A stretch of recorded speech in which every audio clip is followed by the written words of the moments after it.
Let us now proceed to the social structure of Tagalog society and religion. First is the Maginoo and Datus. They are the ruling or upper class. It is followed by the Timawa and Maharlika, which are the supporters of Maginoo, and last were the Alipin, or also known as slaves. Maginoo have a founder or puno of their descent line or lalad. Ginoo is a title of respect for both sexes, and also gat or dayang, which is referred to a lord or lady. Panginoon in the Maginoo are the rich people. They are those who have lordship over many slaves and have many valuable properties like houses and boats. May gintawa, according to San Buenaventura, it is an honorific used by a Panginoon to his fellow Panginoon. While puon is an honorific used by the lower class in addressing the Panginoon. And last are the datus. Nagdarato, according to San Buenaventura, meant is to rule a barrio or barangay. Datus have gulang-gulang or public landing platform under their houses where he or she and the people interacts like discussing about community affairs. A datus group is called duluhan. It is a barangay or literally a boat. According to Father Plasencia, it is because Filipino settlers first arrived in the archipelago in boats captained by a single datu. As time passed by, many households were created and it became a single barangay or puok. It continues to grow until it became a bayan or town. According to Dr. Morga, a datu succor them in their struggles and needs, or it simply means a datu helps the people in their struggles and needs. A datu was like a basal or drumstick where he beat a gong to summon his people. As he led his people, he is a pilot or was called a tuway.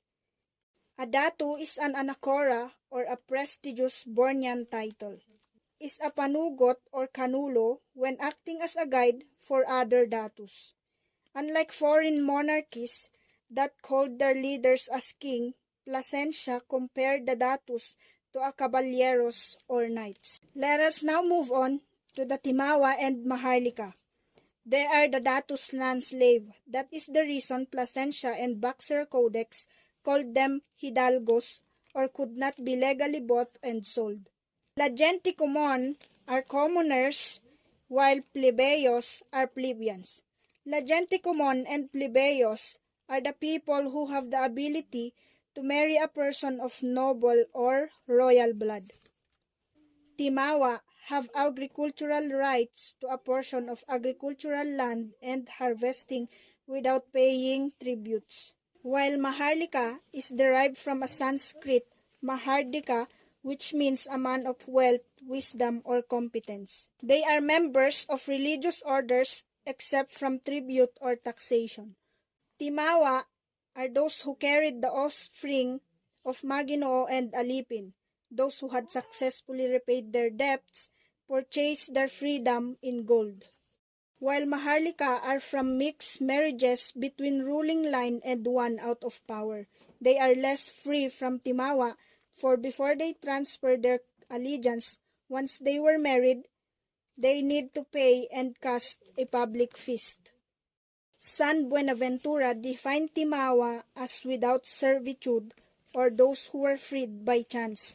Maharlikas are more likely to what Juan Francisco de San Antonio said, "Minahadli ka ako ng Panginoon ko," which means, "My master freed me."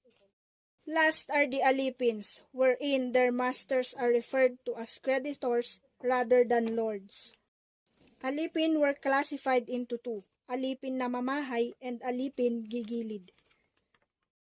Alipin na mamahay are those who already paid their debts but still their masters need them. They owned house and personal belonging like gold. While Alipin gigilid still eat, sleep, and everything is in the master's household. Alipin na mamahay is inheritant from parents, dropping down from timawa status and rising up from gigilid. Alipin gigilid are the children born in their master's house, not always from his alipin, but also from those who could not afford to raise their children.